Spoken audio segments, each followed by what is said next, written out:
did start recording. Did you change anything change for you there? Hey, Kevin. No, I see the red light that's recording right now. Oh, okay. Yeah, it's hmm. Yeah, I don't know actually. So we will take anybody. Hey, we'll take anybody who wants to join in with us. Just let me know. PPP insiders. We're doing uh, some questions about what we did when we quit our jobs. But hey, if you got any insight, you can come in as well.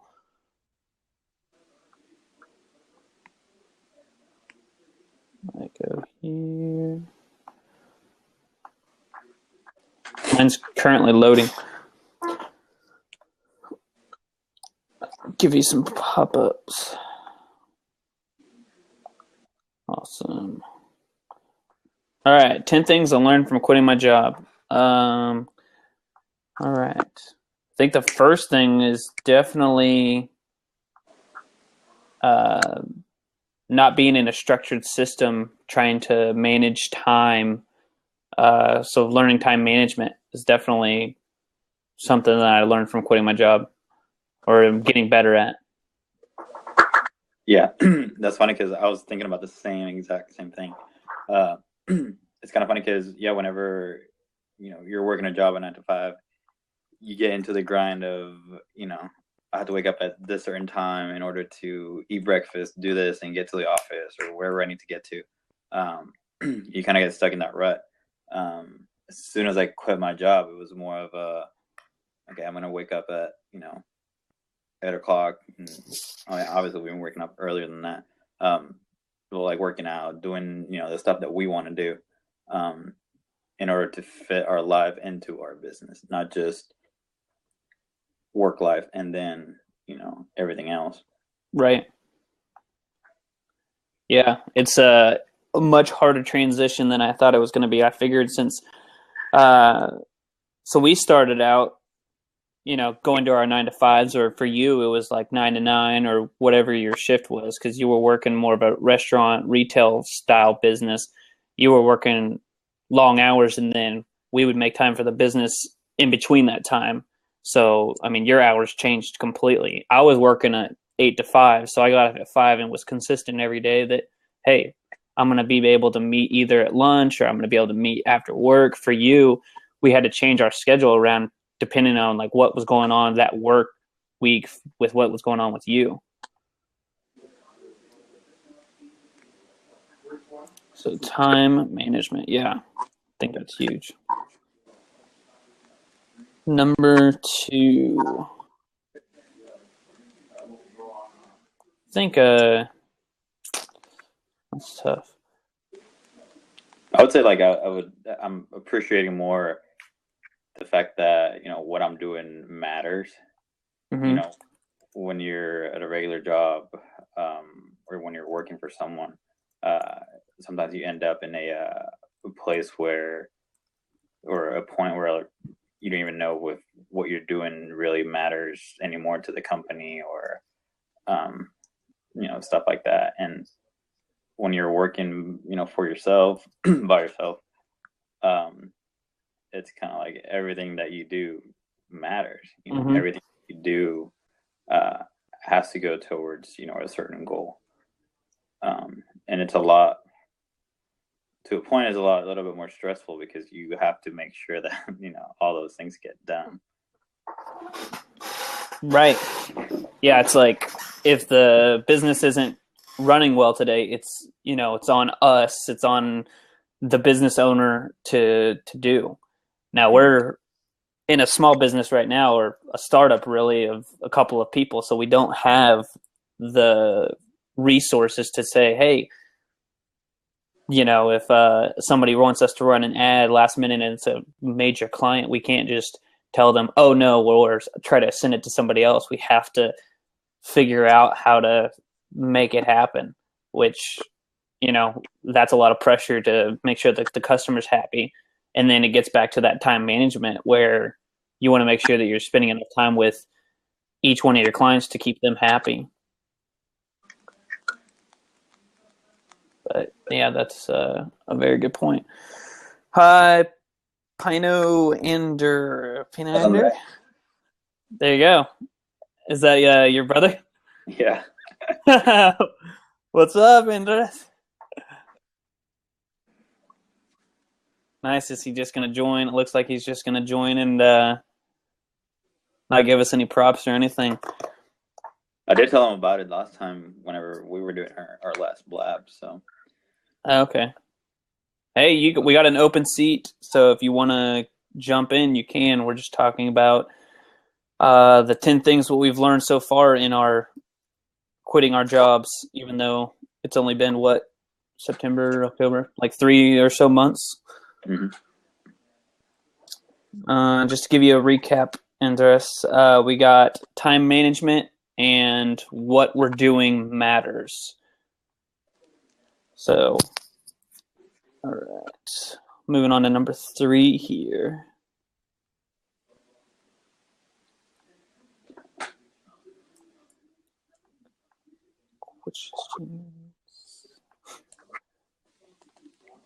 What else? 10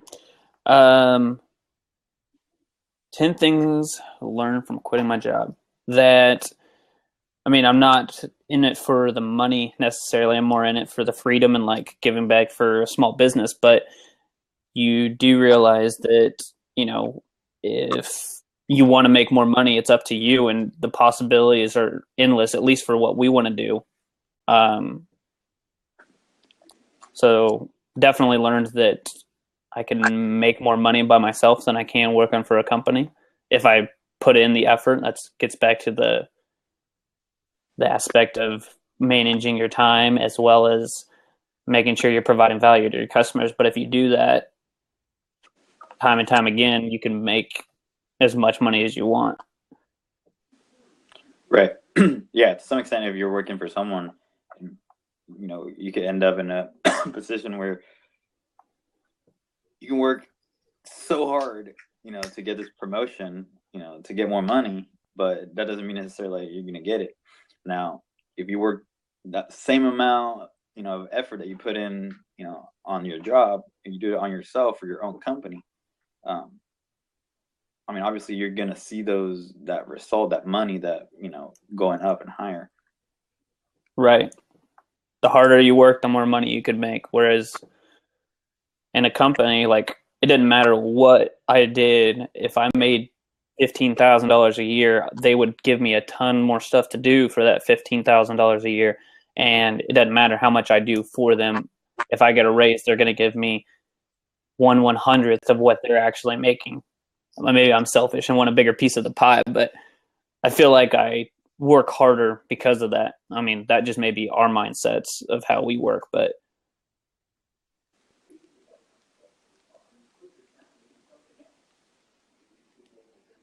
I feel like there's a delay. Oh, I'm still recording, so I don't know if this will send me to it as an email or what. Did you tell the little bird? I got a thing on the side here that says, "Tell a little bird, tell your friends." Yeah, but I don't ever get anything, or I don't see it on Twitter, at least. I don't know where that goes. I'm guessing it's a notification within Blab. Right. Okay. Now, are you able to? So you're on your phone now, but you're able to exit the Blab, go to Twitter, and you can see that I started a Blab, and you're able to retweet at least the fact that I started a Blab, right?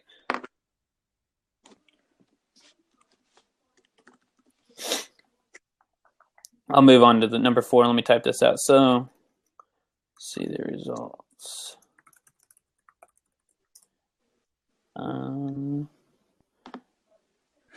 So number 4, I guess, would be a scarier part about 10th thing we learned from quitting our jobs is that you don't realize that your job, I mean, you realize it, but you don't really take into consideration that your job is more of a security, or what it feels like is a false security, is meaning that you have your health care, you have something you go into every day. There's always going to be work. There's always going to be, which there really isn't, but that's the security that we get, or we feel like we have, is that if we didn't have any work right now, what are we going to do? What are we going to running around scared, I guess, would be something. But quitting your job is, I don't know. The thing that I learned, I guess, would be that you don't have that sense of security, or you don't have that sense of, I don't know if that's the right word. Consistency, I guess. If you're in the game of consistency, like saying, like, I'm going to come into the office and I'm going to do this task or these set of tasks each day, and I'm going to be paid this amount, and I know I'm going to be paid this amount.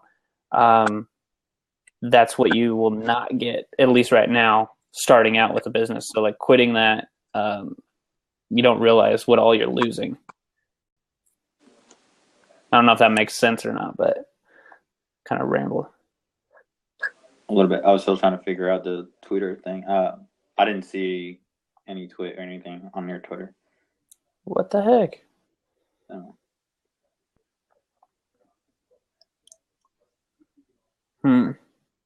Wow. That's weird. Let me do this. Oh, here we go. Do it now. 10 It's recording a GIF right now. So that's kind of cool. I can tell a little bird in the left-hand corner. That's when it tells people. And it's actually recording your GIF right now, too. So it's like a picture of me like talking, and then it's a GIF of you. But this is going to go on Twitter. So it says 10 things we learned from quitting our jobs with Christian. Hashtag jobs. Hashtag biz. Hashtag startup. And it's got the GIFs down below it. So now I just posted the tweet. Check it out on your Twitter feed now. That's funny. Oh, there we go, down below. If we really wanted to tell somebody besides your brother while we're practicing these blabs, we could put it on Facebook, but I think we have too many people on Facebook that would be jumping into the conversation.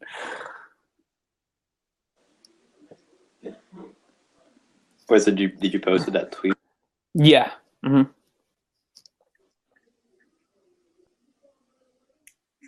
Oh, okay, cool.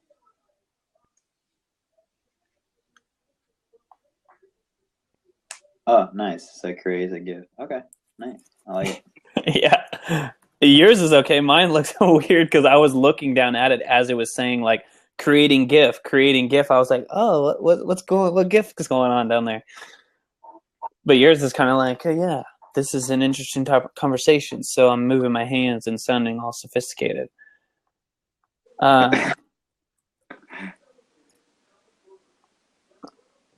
right, Andres, are you going to talk, or are you just going to like show this to everybody who's at your house right now? We don't know who's there.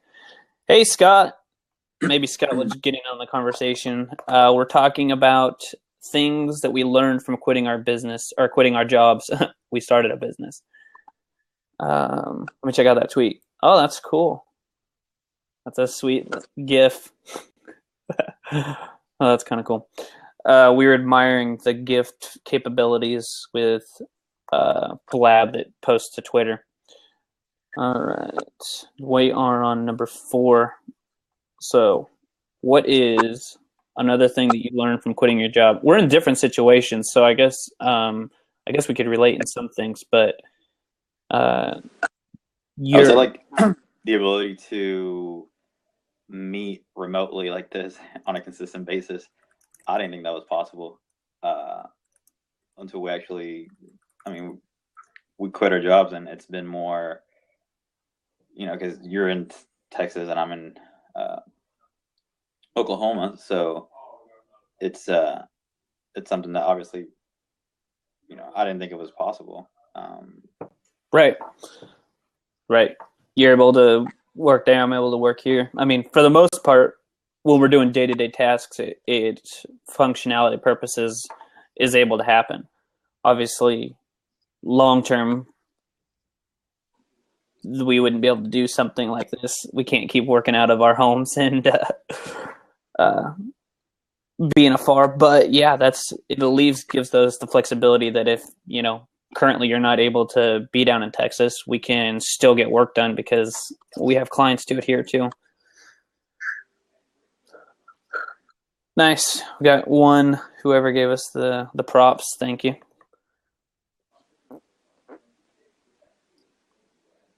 Oh. Are you not able to see the prompts? Yeah, I was trying to give myself props, but I ended up flipping the camera around. I gave you some props just for fun. Oh, looks like Scott left. Dang. But we got a new guy, Jim. Jim's, I don't want to try to say his last name. That could be really messing it up. Ziegler. Hey, Jim, we're on, what number are we on now? Number 5 on things that we learned from quitting our jobs. And if you want to jump in, definitely can do that. Yeah.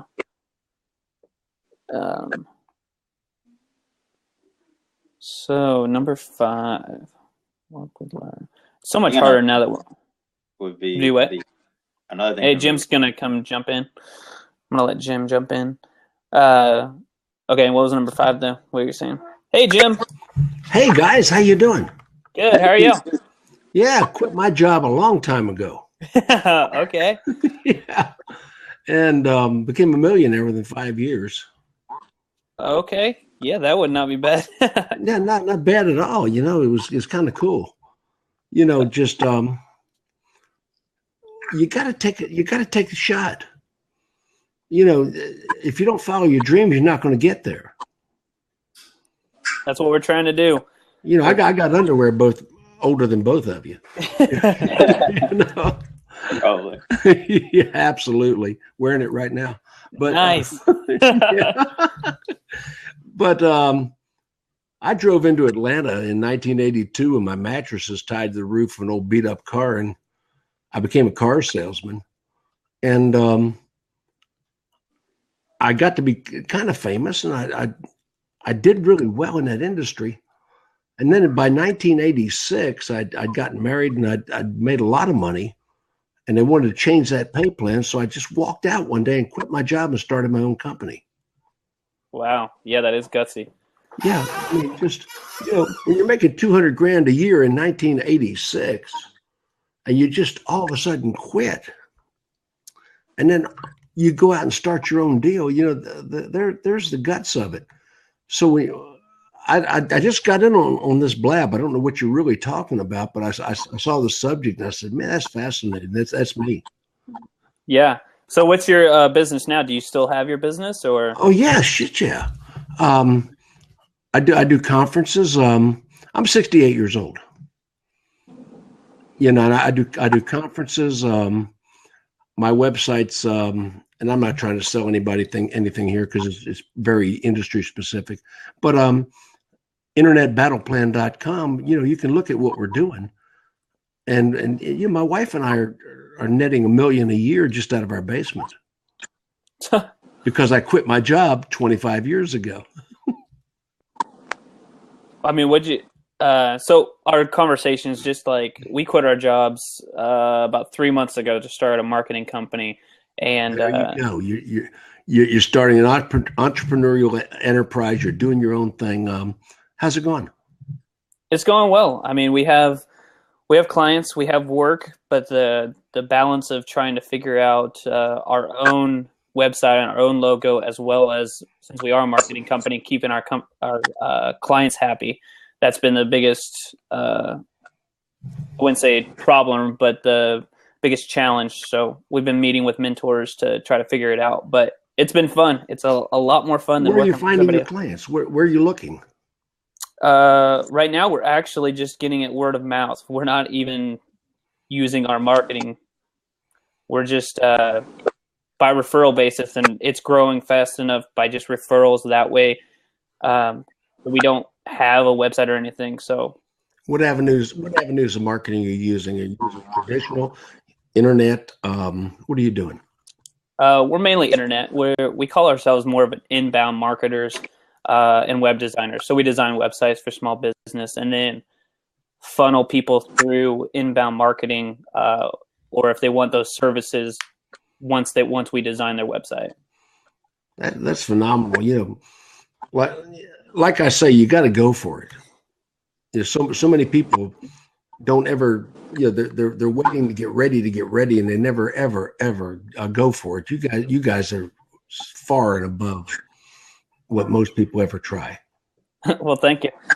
Yeah. Yeah. I mean, it was a huge jump from, having a job and that paycheck every month to, crap, what are we going to do? We need to find more clients, we need to work harder. We're going to keep eating, so that's basically, for me, that's what's driving me to, get up every day and work, because if I don't, I'm not going to get food in my belly, So, Christian, I got to tell you, most people never go for it. They never pull the trigger. They spend their entire lives getting ready, and you don't make anything in life without taking a risk. In 1986, I was making $200,000 a year as an employee of an automobile dealership. I was nationally famous. I was a record setter, and they wanted to renegotiate that pay plan. They wanted to cut my pay, and I quit. I walked out. $200,000 a year. That's $1 million a year in today's money. And I walked out, and I came home and told my wife, I said, I just quit today. She said, oh, shit. You did what? I said, right. I just quit. She said, what are you going to? I said, I'll tell you what. If I don't make it in 90 days, I'll go back in the business. If I don't make it in 90 days. And we became millionaires the first year. It was just a matter of, I had been planning it for a while.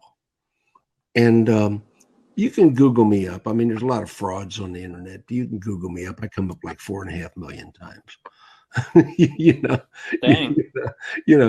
Just Google up James A. Ziegler. You'll see what I've been up to.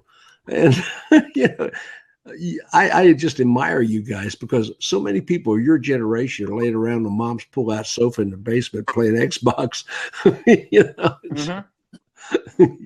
You guys got that entrepreneurial spirit. I'm going to get off your air in a minute, but I just want to say hi to you.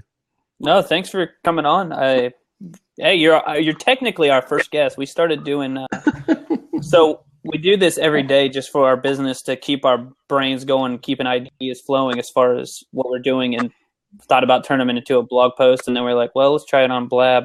But we do 10 ideas of something that's useful for us, like 10 ideas to use Instagram as marketing, or 10 ideas to help small businesses. And then we came up with this one today, but we've only done this one other time. And so you're our first guest. So my gosh, I'm so honored. Hey, let me ask you, what are you doing with Dark Posts?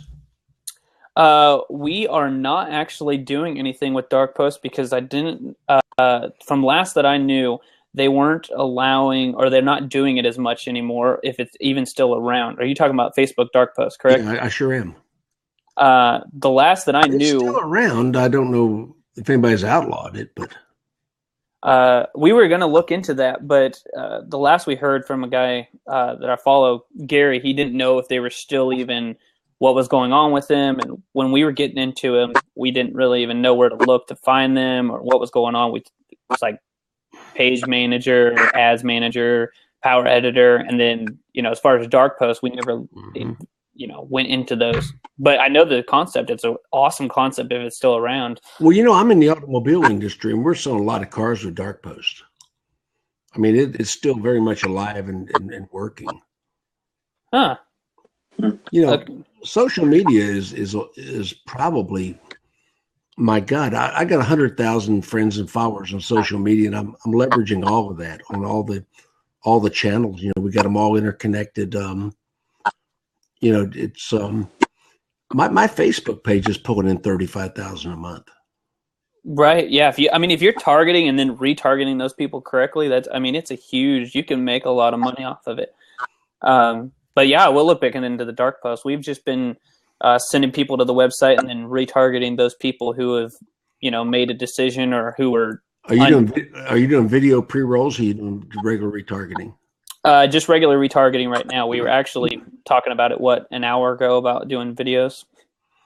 Well, most people are saying right now that 87% of all online content is going to be video in the next 2 years. Oh, I believe that. Video is the way you got to connect with people. It humanizes the company. It makes real people out of a business. It makes you it makes you real.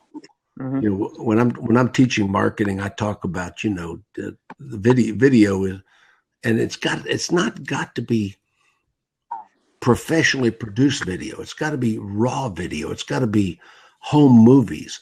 It's got to be personally connected. You know, so many people are overproducing their videos. It's crazy. It doesn't connect with human beings like a home movie would. Right. You know, so if I do a video and a truck goes by or I fart, I'm leaving it in. you know, it's got to be real. And I'm sorry, I invaded your blab, but I just saw you guys. I just said, these guys are cool.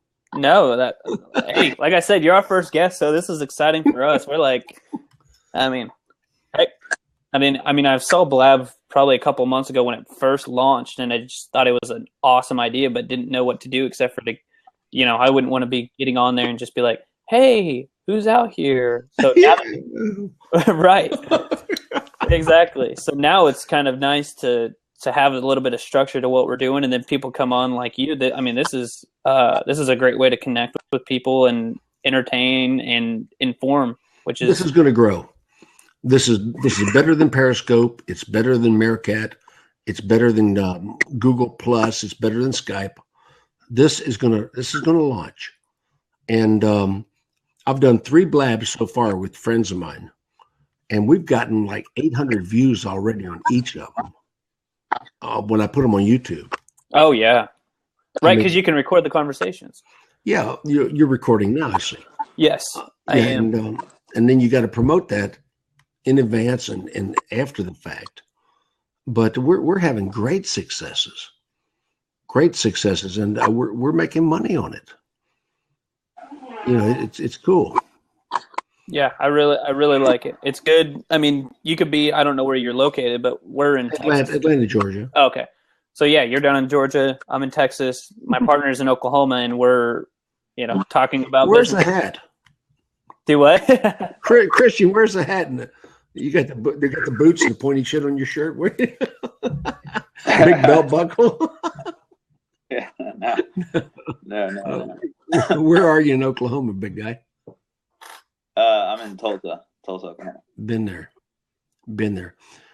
Yeah, well, anytime I can help you guys or you can help me, just jump in. We can help each other.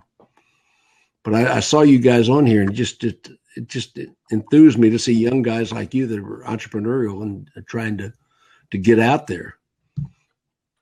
Awesome. Yeah. We're trying to find, we're in a different niche because we've went to a couple of, I don't know if you've ever heard of Product Hunt. We went to a meetup with Product Hunt. They launched new technology that goes out with businesses every day. We went to a meetup with that, and we're starting a business. So we're in that niche of group of people that are starting a tech business or whatever else. But as far as like a marketing company or like a traditional, agency, there's not very many people our age who are doing it now.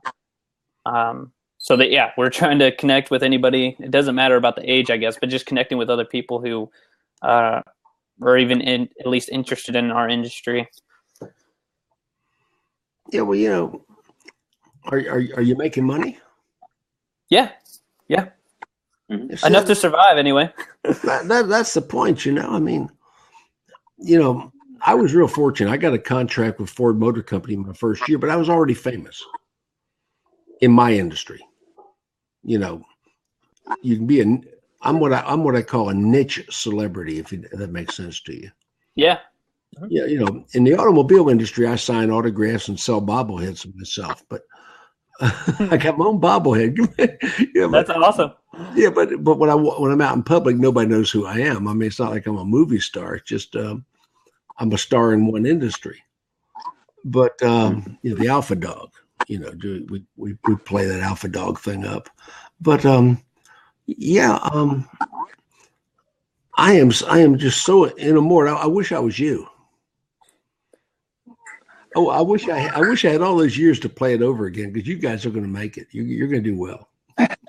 Well, I appreciate the encouragement. That's good to hear. Yeah. Well, anyway, you guys have a great day. I'm gonna get off your blab and let you do what you do. But I just wanted to drop in and say hi to you, because I saw the title, 10 Things We Learned from Quitting Our Jobs. And I think, man, damn, I quit my job. I just walked out. They had no idea I was going to do that. I made $1 million my first year, so you just got to hit that hook. Have a good one, guys. Hey, thanks for coming on, Jim. All right. Bye-bye. All right, that was cool. Our first guest. Trying to check my battery real quick. I got 15%. I need to go get my cord. What number are we on? I think we're on number 5. So bear with me one second while I go get my cord. If you want to think and get that going, you guys can look at my work.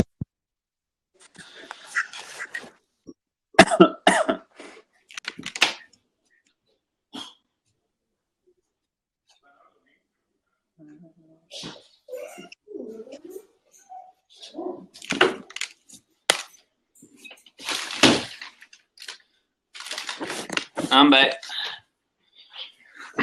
I'm out of space. And all right. That was cool. That was really cool. Yeah. I liked Jim. I saved his website, even though he wasn't trying to promote us or promote himself. Or anything. Check him out. See, I told you the blab was a good idea. We got Carlos on here. Carlos. Hey, Carlos. You can jump in the driver's seat if you want to as well. We're not opposed to having some people on here. But let's get back to number 5. Something that I learned from quitting my job. This is...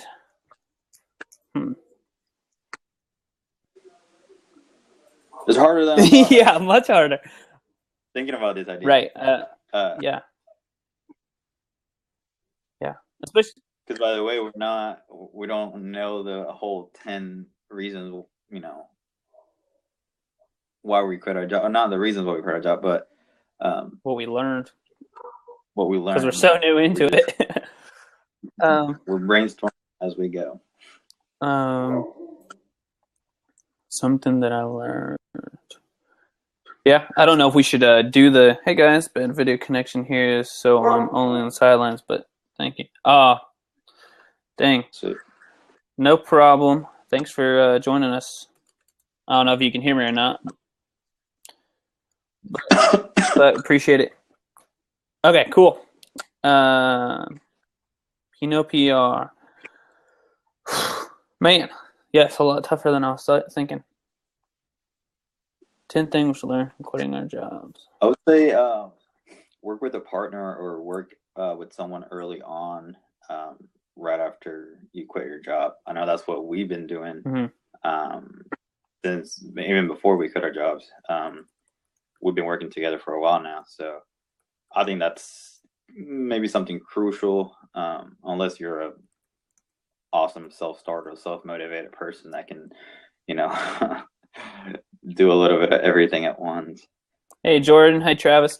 Yeah, I think that's huge because in a business, especially like ours, you need to have a relationship with somebody that you trust, because if you go and start a business and have no idea, if what this person believes or their ethics or anything, you guys could be 6 months to a year down the line and realize that you do not see eye to eye, and then the business ultimately fails because of that. Right. So I think that's really big. Like to work, like you're saying, as a partner or with a partner for an extended period of time. What did we worked together for when, like February or March until September? So worked together for a while, kind of figured out our structure, and then realized, okay, this is becoming too much work to do with our job, so we should probably quit our job. I think, yeah, that's huge. Definitely need to work with the person. So, and with it being just one person, I think you could branch off of that and say that you need to learn how to adapt to other people's needs, specifically only one other person. Like in a big company or a bigger company, you can make friends with one or two people and still just get along with one other person and be fine. But in a small company or just starting out, when you quit your job, you need to get along with that person, even though you have the skill sets that I need and you have the skills, or I have the skill set that you need. If we don't get along, it's not going to work. Mm-hmm.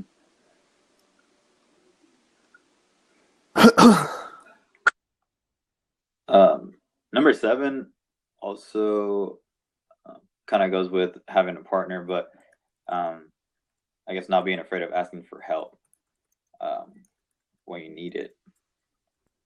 I think it's a scary decision to just go on and quit your job to start something on your own. And I think I'm a strong believer of, I don't think anyone can do anything by themselves.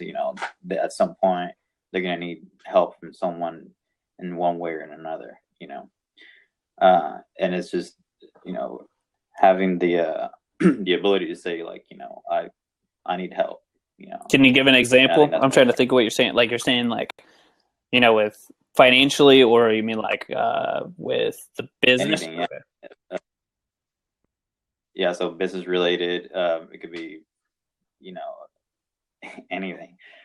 Even if it's, you just quit your job and you're obviously not going to be making the same amount of money. So maybe you need help with rent. Mm-hmm. You talk to your landlord or someone, can we, back off $100 in rent until, right, until this gets up and going. Like, yeah. And I think that it also depends on the type of person you are. But, like, I mean, I know you personally, if you told that to your landlords, which, that would easily be something you could probably do, is talk to them and say, hey, could you lower it, a couple $100 and I'll pay you back dividends later. And it just shows the character that you have, like, oh, okay, I believe that. And, I know you're going to be successful. I know the drive that you have. So it can't just happen by just asking for help that way. But it definitely helps if you have a good character and good invested interest with that. Okay, so I think that was only number 6. We're on number 7 now. At least what I have here. Yeah. Okay. So makes it a little bit harder. That's kind of cool, though. I did not know, just a side note, that we could hey, quit copying my pose. That we could record the conversation and then it would send it to me. I think it sends it to me via email, and then we could just upload these to YouTube. I think that's pretty cool. Once we get better at them, can knock them out in about 10 to 20 minutes. Like right now, obviously, it's taking 25 minutes. But all right, number 7, something that I learned from quitting my job. Definitely to not neglect the routine. So it kind of goes with time management, but with routine, I'm more thinking about like the other people in your life too. So like I spend 80 to 90% of my time, unless I'm sleeping, working on the business with you. And there's other people that you have to learn to make sure that you take out a bit of that time, and it's not always about the business. Sometimes you do need to take a break and like spend time with friends or family or whatever, and just, disconnect. Now, granted, our small business, we can't really do that for too long, but 4 or 5 hours once or twice a week, that's not going to kill the business, and it does give you a chance to like unwind and keep the other relationships going. So I would say that I definitely learned to plan time, or to schedule time, which kind of sounds bad right now, but just scheduling time with other people who are important with you and important to you. Mm-hmm. Like what you did, I guess, last week, as far as for your sister's birthday, you guys all met over Skype or Google Plus or whatever. Google Hangouts, yeah.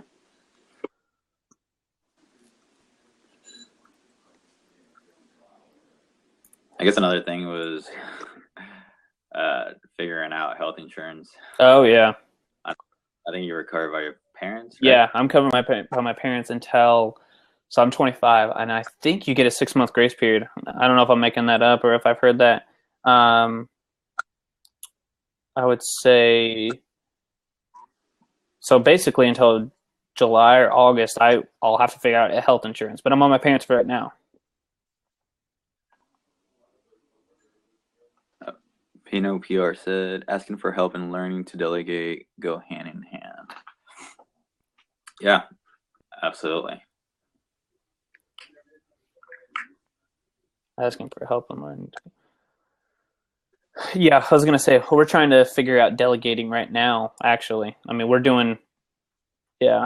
still trying to define everything within the business, really. So once we actually are able to delegate, that'll be awesome. Or when we have enough work or enough money, I guess, to where we can delegate that task to somebody else, something that we don't want to necessarily do, or, hey, answer this call. Yeah, follow the 80-20 rule. Yes, I do try to follow the 80-20 rule. Sometimes it doesn't work out that way. It's like a 50-50 rule. But, yeah, I think that's something we have to learn. Another thing is to assess ourselves, like, daily, if not daily, weekly, as far as, like, where we're at, what do we need to be doing. So, I mean, we do that, or we've started doing that now. So learning how to plan, which is time management still, but like planning throughout the business week.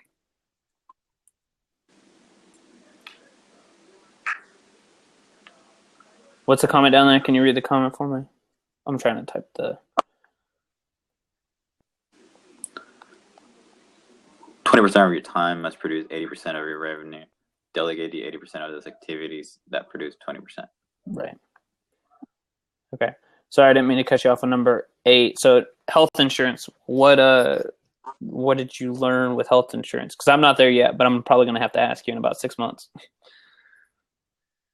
I mean, it's pretty straightforward. You just go to healthcare.gov and, you should be able to, find the plans after you put all your information. Find the plans that you need and just sign up, and that's it.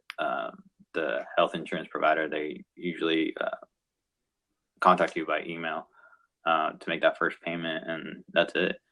You just got to make sure that you put all the correct information as far as like the amount of income that you're making and all that stuff. Now, did yours get lowered? Because I know that you started yours later in the year when you obviously had a bigger income working for that company, and then are now working, for yourself. Do they play that all into effect, or how does that? I'm just curious. A little bit. I did have to put, what I'm going to put for my taxes for 2015. Oh, okay. So it's not just what I'm making right now. It also goes into effect what I've made all year. Mm-hmm. So right now, the insurance that I'm getting right now, it's a little bit lower than what I was paying with the company that I was working with. Thought you were going to say the company you're working for, but I think we have to shy away from that. But yes, exactly. Okay, number 9. Now this could also be 10 things we think we're going to learn too, because I don't know if we've learned all 10 things yet. Well, the first 8 we've learned, but it's harder to think of what we've learned. We should have probably done this one about 2 months ago, because we learned everything like on the fly. So I would say learning to make decisions quickly. You've got to be able to make decisions very quickly. If a customer wants something and they ask you something and they're like, hey, I want it now, and then you have another customer who says, I want this, you got to figure out, do I have enough time, or how do I figure out how to manage this? Do I not sleep tonight, or what do I do? So making a decision on like, yes, we can do that, or no, we cannot do that. Mm-hmm.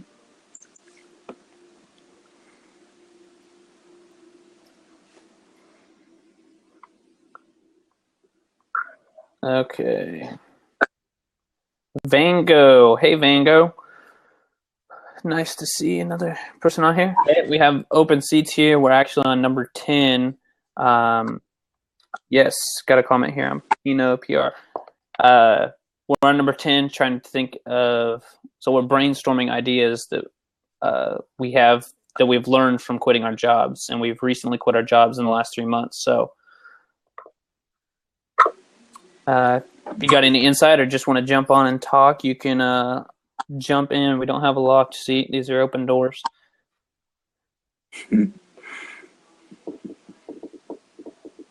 All right, he wants to jump in. What's up? Hey. Hey, how you doing, fellas? Good. How are you? Good. I guess my hold on a second.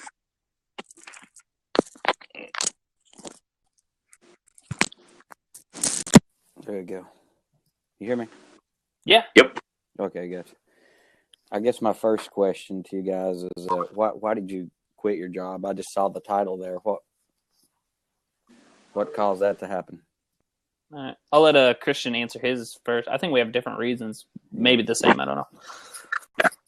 Well, I mean, it was around March. We were thinking with the idea of having our own business and doing our own thing. And we started it. I mean, we started doing social media. We started building websites, doing marketing, stuff like that, kind of like on the side while we were having our jobs. And I believe it got to a point where we made a decision, by this time we're going to quit our jobs and start doing this because, I mean, we're getting paid, by what we're doing, but we don't necessarily have a company name or anything like that right now. We're glorified freelancers right now. Right.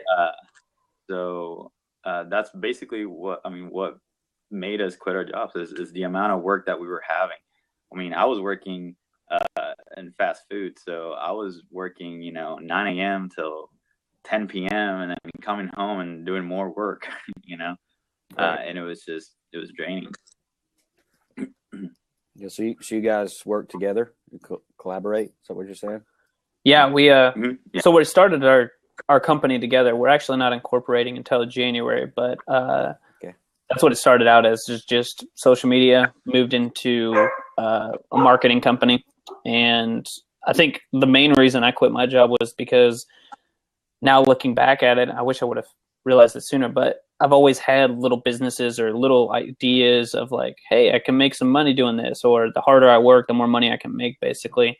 And the job I was working before, I was working in a small business, but it wasn't doing anything that I wanted to do. And, as far as being able to plateau, it was going to happen within the next year or so. With this, we have unlimited possibilities. We're our own bosses. So I think that's the main thing. I jumped in just to call something my own. So I don't know. I think that's it. Yeah. That's why I tell people about self-employment. You got to figure out if you're going to be a good boss. Right. Yeah. Right. Is he making you grind 24/7 or? Was that? Whether Yeah. That's well, I believe the opportunities are endless for guys that get into that particular branch of social media because I haven't. Of course, I've been a pastor for probably 24 years of my life, and my sons are up and coming. One of them works in media. That's probably what he'll get his degree in. And I keep telling him, I said, in just the last 10 years, you can't even turn around and do something because all you're really doing is learning media anyway. Mm-hmm. You film something, 2 years, it's obsolete. There's no really even reason to really go to school. I mean, you're going to just turn around and learn the technology. I mean, and so by the time you got a degree, it's worthless, Yep. And so it just depends on what area you're going in. I just always thought that was interesting why people, quit a job to do another one. Sometimes I had somebody ask me the other day, how do you know when it's time to quit a job? Of course, one of the best things you can do is already have one waiting. Yeah. But one of the key factors is how long does it take you to get out of the car when you pull up to your job? Yeah. If you have to sit there and just drag and wheel yourself to get in there, it's time to do something different. Yes. Because that'll never be fun. And it wouldn't even matter how much money you made. It's like the guys in the NFL, they always talk about, if you're going to think about retiring, you might as well just go ahead, because once you entertain the thought, it's there. Exactly. You know, Yeah. You're going to start, you know, so. But anyway, yeah, I think it's neat. So where are you based out of? Where are you located? I live in a town called Athens. I'm in East Tennessee. Okay. Yeah, I do a lot of, mission work and things like that. I recently, I got into honeybee farming, and I've been doing that about 2 or 3 years. And that's a battle within itself. You know, I kind of do it on the side. You know, it was a hobby turned, you know, when I saw the benefits of it and a lot of research that I'd done in it. And recently, just sharing the passion of it, I kind of have this talk I do called Unbelievable. It's on there probably in my bio, and it's just about honeybees. It's kind of where TED Talk meets sermon meets comedy. Okay.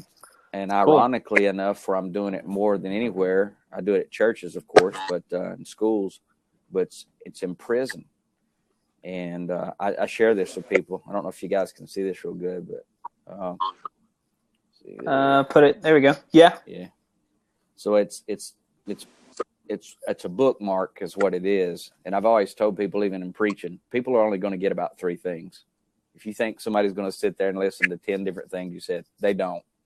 You'll be lucky if they can walk out remembering the title sometimes. Mm-hmm. And what happened in prison with this particular setup is maximum security. And the only way I could get these guys to go to church was I told them, I said, well, you got to have a ticket to go to church. And they're like, well, what do you mean you got to have a ticket to go to church? I said, yeah, today you do. And immediately the psychology of it, and they really loved it, is because there's 2 things that I didn't even foresee was the psychology of it. It's hard to turn down free tickets just in the sheer nature. Mm-hmm. If somebody says, here's something to some, you may not even be interested, but the problem is they're in your hand now. Now you got to do something with it. I am that person. And yeah, you know what I'm saying? So I would, and I couldn't hand it to them any other way, because in maximum security, it's not like there's bars you go through. The only way you can do is slide it under the door. So when I did that, they had never seen this before. You can only take 20 prisoners at a time. So I took 40, because 2 different times I didn't have anybody turn me down, and they had never seen anything like that before. So they're actually trying to do a study. You know, why did this guy go in here? And, you know, at the end of it, and it really lives up to its name. Like if I was to ask you guys, how many trips do you think it takes honeybees to make 1 pint of honey, which is, you know, that little jar right there? What would you guess? How many trips? 100. 100. About you, Christian? Yeah, probably like 50. 10 million. 10 million? 10 million. And that's how this program goes. It's about facts and what it takes, the effort. You know, a bee is only going to live 6 weeks, a female worker bee. And she spends 3 weeks in the hive. Her last 3 weeks of life going and gathering honey, she actually dies because her wings fall off. That's how hard she works, trip after trip. But in those last 3 weeks, she will have flown enough distance to go around the world 1.5 times. Oh, wow. So what happened with this was, not only did it become, you know, a sermon type thing, people started calling me, wanting me to do team building, you know, because nobody does it like honeybees. You can't even touch them, you know, on their work ethic. And if society would do, you know, a little bit more than that, we wouldn't have really need or want. But it's because, you know, in society, a lot of times people don't pitch in what they're supposed to. Yeah. But anyway, that's kind of what like I'm doing now. So it gotten so big that my goal is to reach every prisoner in every Tennessee state prison if possible. And we have about, I think we have 14, I believe. Is because you're talking about people that don't have any hope. Well, what I found out was, when you gave them a bookmark or whatever, a lot of them are stripped of dignity. They don't have anything to claim to call their own. Just something as simple as a pen. You know, they're hungry for that, and they appreciate it more. So I talked to a psychologist, and he said, "There's something else you didn't consider." And I said, "What?" He said, "You're giving them a visual beyond the walls." Oh yeah. You know what I'm saying? They're actually, oh man, there's hope. And so I felt like I was like, stuck in this Shawshank Redemption thing, which is one of my favorite movies, ironically, of, what would it be like, man, to 40 years of your life. And, so a lot of times you don't realize how small those cells are till you see them up close. I mean, it's, I've seen dog kennels that look like they had more room in it than that, it's just, but I don't know. It's just something neat that's going on. And so, I consider that, like you guys do, I consider that endless possibilities of how you can do stuff. And I'm just kind of proud of you guys that you're finding, working together as a team. And you sure will enjoy it more, collaborating, working together than you would working all those hours and feel like you're a hamster on a wheel, Right. Yeah. So where you guys from? I'm originally from Puerto Rico. I'm living in Tulsa, Oklahoma right now. Right. And I'm actually from Kansas, but live in Texas right now. And just trying to get him down here to Texas. That's what we were talking about earlier. Is one of the 10 things is that we're able to work remotely right now. Although he comes down here probably like once a month for 10 days or so.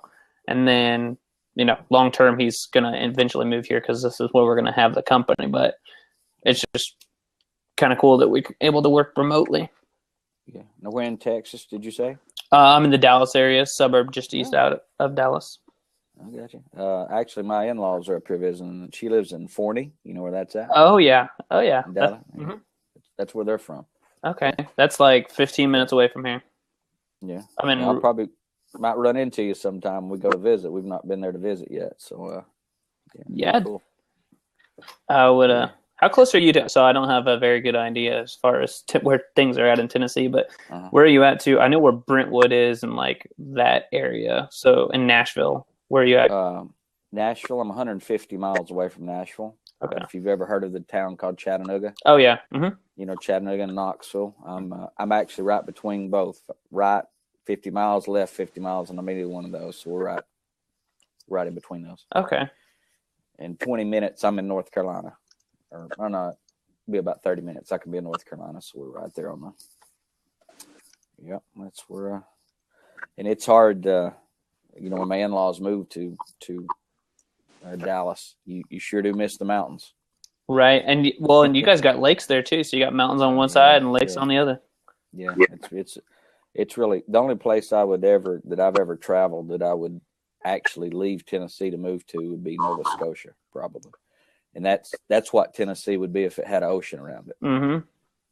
Except for the cold weather. Right. I was going to say, I have family who own a dairy farm up there in Maine, and they go to Nova Scotia, it's right there all the time. But it's like, yeah, it's good during like 4 to 5 months a year, but the rest of the time it's freezing.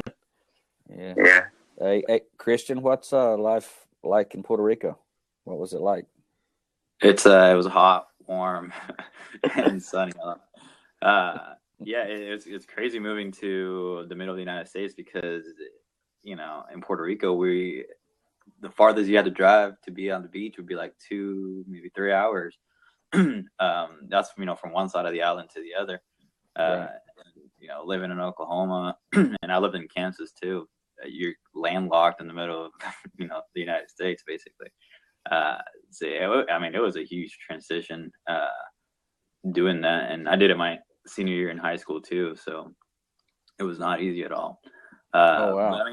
But, always looked at the brighter side of things, and living in Puerto Rico, there's a lot of American influence, obviously, because we're a territory.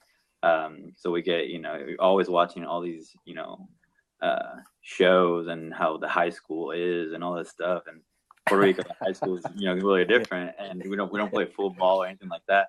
And moving over here and getting to experience all these things, and it was just like, this is just like the movies, So it was definitely a transition, but it was a learning experience, and it's just been. I was dreading it for the longest time, but it's been fun, So it's awesome. I've always wanted to visit there, but it's beautiful. I've always wanted to visit just about everywhere, pretty much. that's one thing I've got to do in my lifetime is do a lot of travel through mission work, and it's just so neat to, see how the other half of the world lives and how they do about things. And I guess my biggest shock is I'd been to Africa twice, done work, and to see a starving human being, not pictures, not video, is something you won't forget anytime soon. I mean, it's just a very haunting, thing to see. And but yeah, I would love to have enough time on the planet to visit everywhere, but looks like it's not going to happen. I was just sitting there thinking one time could you imagine if somebody had the time to like visit every town? Would that just not be cool? I mean, that would take a while, every town in the world. But I wonder what that person would, if it was doable, which it isn't. But I got to thinking about that one day. If you visited every town in the world, could you imagine your worldview just? Oh, I would want to read that book like 100 times. Yeah. I would too, man. I was just thinking about that one day. Man, and then I was just trying to think of, and I think that's why I always liked, I had an affinity for Mark Twain. Mm-hmm. He seemed to travel a lot. He had a way of, and I had this friend of mine one time. I just asked him if I'd heard he'd went to Madison, Wisconsin. And he said, yeah, let me tell you about it. And by the time he got done explaining Madison, Wisconsin, I told him, I said, I don't even have to go now. He had explained it so much. He put such a picture in there with passion. I'm like, I could never go to Madison and say I've still been there. And I think those writers that had that ability, I think if they can, write about it good enough, that, sometimes, you get their perspective without even having to go. Right. If they can tell it good enough. But, yeah, it was always yeah. So what is it you guys actually do? Or is it media driven? I mean, what is it actually that you do? No, we just kind of jump on blabs usually and then just talk. Now, that's worth quitting your job for. Right. This is just fun. Get people in here. No, so we're still defining ourselves. We really started out in February, March, like as a social media company, and then moved towards companies asking us like, hey, can you design a website? And we're like, yeah, we can design a website. So we decided we designed one and then two, and then it's kind of grown from there. And then we started doing work. We just didn't know what it was. Like I said, still defining ourselves. We know we wanted to be a marketing company. We just didn't know what we were good at and like how to hone it in. So how we would describe ourselves now is probably an inbound marketing company that also designs websites. So that would be our funnel, really, is that a company would seek us out to design their website, and then we have services that would optimize their traffic and grow sales through the website. Yeah, that sounds awesome, man. It's fun. It's definitely rough, but I mean, I would rather do this than anything else. Like, I was even thinking, I went and visited. I got an opportunity to go visit one of the largest ad agencies, I think in the U.S.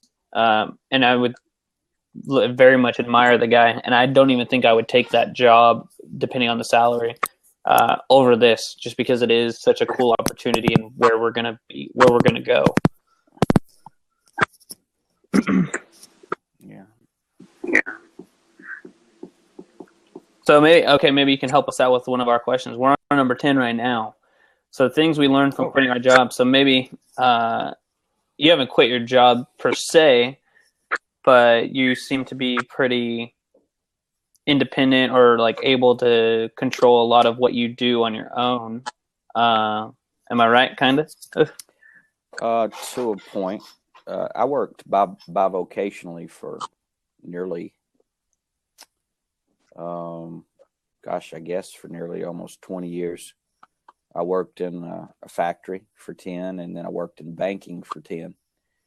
And both of those jobs come to a time of when we were talking earlier, where you sit out in your car and, and I knew, of course, I mean, it was I don't know what you guys' belief system is, but I'm Christian, of course. But it was, God telling me, get me ready to. And my belief is that you're always training to do something else, And after you've lived so many years, you start to see, well, this was part of my journey to get me where I'm at. Is because one of the things I had to do when it come time to build a church, you have to have a mindset, not only the physical part. We build our own church ourselves, which a lot of people go out and get contractors, whatever. But we thought, well, if we do it ourselves, we can save a lot of money. Uh-huh. I probably wouldn't have had that intensity to have done that had I not spent 10 years in a factory, because in a factory, you just have to get it done. It doesn't matter how you feel. It doesn't matter what you think. It's there. You got to move it from A to B. If you're going to make a car, whatever you're going to do, you got to do it. It's not going to do it itself. And then I kind of had a good dose of blue collar, and then I had a good dose of white collar that made me the gray collar that I am today, because people think ministry is sitting in there at a desk, and it's not, because you're on call 24/7. It's one of the hardest things I did, 2 years ago was do a funeral for a 17-year-old, which I had a son the same age she is. And I'd done funerals through the years, but they'd always either been babies, with, birth, concerning birth, or usually elderly or something. Not where you're thinking this child was 17 years old and we're not ever going to really know what they were supposed to have been, Man. And so, so every job, it was interesting. I was on the blab with somebody from New Zealand, India, and England all at the same time. We were talking about jobs, and I was telling them, I just shared this with 7 people. I was at a conference and I was really praying, and the Lord spoke to me and he said, I want you to call your mom and ask for a picture of when you were 3 years old or younger. Let her pick it. All right. So I did, and I get it back. And this is what the Lord spoke to me. He said, look in a picture, and you usually have to get them from your parents, because I did, and said, what you see holding in your hands or what's around you over and over repeatedly. If by age 40, you're not doing that, you need to be doing that. That's cool. There'll be an attachment. So she picks it by random. Well, what it was a picture of where my grandmother, who died last year, she lived to be 102, but I was 2 years old, and they would put me on a bed, and she would call me Van Wesley. She said, all right, Van Wesley. She said, get up there and do your animal show. And so I would do animals, but at the same time, my animals they were sitting there, but I had my hand under her chin. And as a child, they would put me in people's beds. I don't even remember it, to entertain them. Okay. So what ministry has been for me was not just preaching the word of God, but doing it in an entertaining way. That's what I was trying to describe, where TED Talk meets comedy, and where it's like, you know what? That was not your typical sermon. And I learned a lot about biology. It was funny. And then I heard the word of God on top of it. And all of a sudden, it didn't feel like a trip to the dentist, So that was my goal to do this. And sure enough, I've got the animals. So my next animal that I'm doing after the honeybees is the giraffe. And I spent 30 hours. The Lord said, turn down the sound. Don't listen to narration. Just watch giraffes for 30 hours. I said, God, I hope this has got a point to this. for 30 hours of watching a giraffe. And at the end of it, it is the most incredible thing I've ever seen in my lifetime, where the Lord revealed something to me that they do that I can prove with the Bible, that I can take you the word of God and say, look right here. The reason they're built the way they're built. Look right here. And I have never seen anything in my life so obvious, but yet so hidden. I was like, how in the world did this many years go by before nobody saw this, that preaches or that, knows biology? How did this happen? And so I've been working with a couple other people, and it's, I don't know what to call it. With unbelievable is good with the bees. So I'm still looking for that name. But it's going to be very, very incredible. And I just love stuff like that, of where you get passionate about something and you put the timing in, is because the first time I'd talked about the bees, I was at this conference, and this man was Indian. He was Cherokee Indian. And at the end of it, he comes up to me and he goes like this. He puts his hands on my chest. Well, I thought he was praying for me, but he wasn't doing that. He was just standing back. And I said, and he said, "You're probably wondering what I'm doing." I said, "Yeah, it's, kind of crossed my mind." And he said, "I'm warming up my hands on your heart." And that's an Indian saying. I didn't know this, for passion, And so I believe, and I wanted to encourage both of you guys that if you've got passion to do what you're doing, that'll keep you in the game longer than any other thing. It's just, straight up passion. And I don't know if, but that was probably a long way to go around the question. But no, that was an awesome way to go around the question. Now, did you watch video of this giraffe, or was it you're at a zoo looking at giraffes? No, it was just video, just 30 hours. And I wrote this in a journal, and on the hour of 29, okay, on the hour of 29:13 is when I saw what I saw. Wow. And I'm like, you got to be kidding me. You have got to be kidding me. It's so apparent how it ties into, because I'm a creationist. I don't believe it took God 50 gazillion years to make what he made, I think. And that's just, and there's Christians that may, have different beliefs on that. But, I think God could do what he said he could do in 6 days. And I say that because I know what he did in my life personally. When I came to know Jesus Christ was, that made a big difference. And I'll put it to you this way. I ran in such bad circles that my cousin invited me 2 weeks later, and he said, "Hey man, we want you to come over and talk to us." And I'm like, "Hey, hallelujah, man." And I got my Bible, and I'm going over there because, they were living as bad as I was. And I come over there. When I come over there, they had a chair out in the middle, and I come and I sit in the chair, and they were having an intervention for me. Oh, yeah. And he's like, "Hey man, we're worried about you, with all this.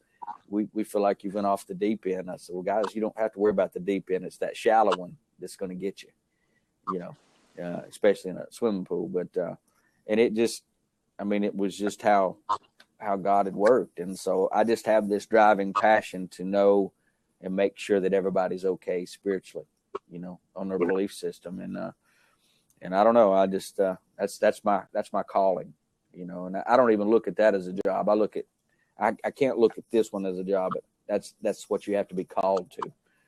And you can only prepare to a certain degree. And once again, you got to have that passion, in anything. So what's your guys' spiritual belief?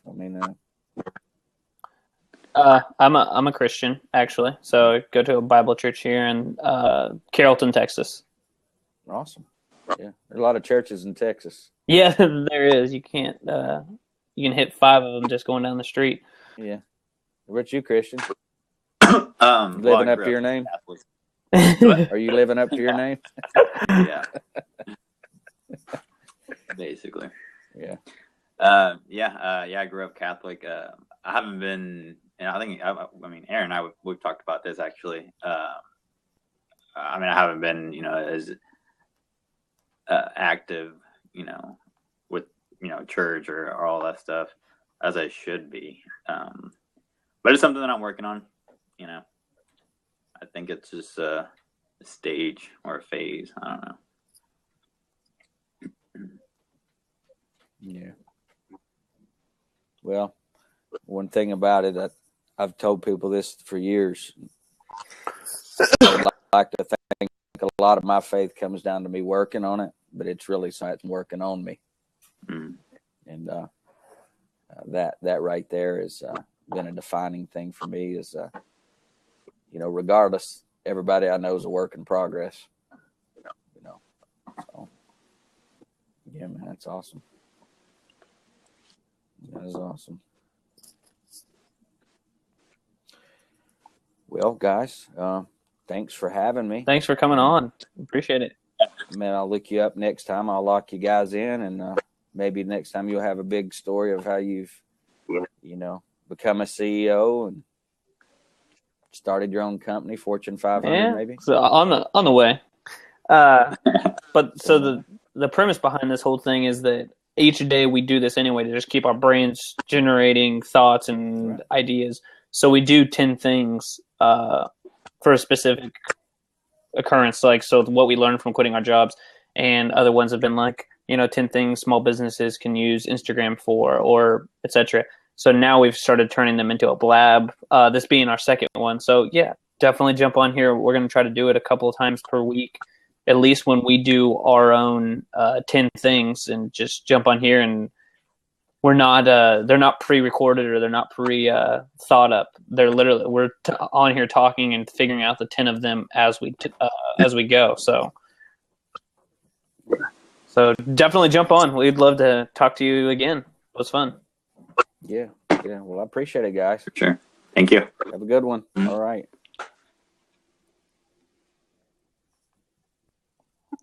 Okay. I think he helped us get to number 10. I wrote down the 10th one. I kind of described it as learning to have your passion and using your passion. So, I mean, it's kind of hard when you're stuck in a rut with a job to figure out what you're passionate about, because you're spending all your time thinking about what I have to do for that job, and not really thinking like what he was saying when he was a kid. Like, this is what I like to do when I was a kid. This is what brings me back happiness and everything. So I think figuring out what brings us happiness and then using that passion to grow a business. I think that was a great one to use. Mm-hmm. I think that's it. You probably need to go to the gym too. This lasted a little bit longer than except. All right. So Mildred, Pinot PR, if you guys want to join us next time, I think we'll be doing this again tomorrow. We're going to try to keep it consistent, at least which days, if we're not too busy on what we're doing. But 10 things, it's always going to be 10 things, and sometimes small business. We might branch it out to 10 things. I don't know, but it's going to be 10 things, and it's going to be thought of on the spot. So if you want to join us next time or jump in, I know Pinot PR, you had bad internet. Hopefully you can get some better internet next time. Definitely we'll hit you up on Twitter. Yeah, if you guys follow us on Twitter, we'll follow you back. Would love to connect with you guys on there. But yeah, this is only our second one, so hopefully it'll get better and more interesting. Love to have people talk on here. So, all right. Now just Thank you, guys. thank you. Yep, just need to figure out how to end it now.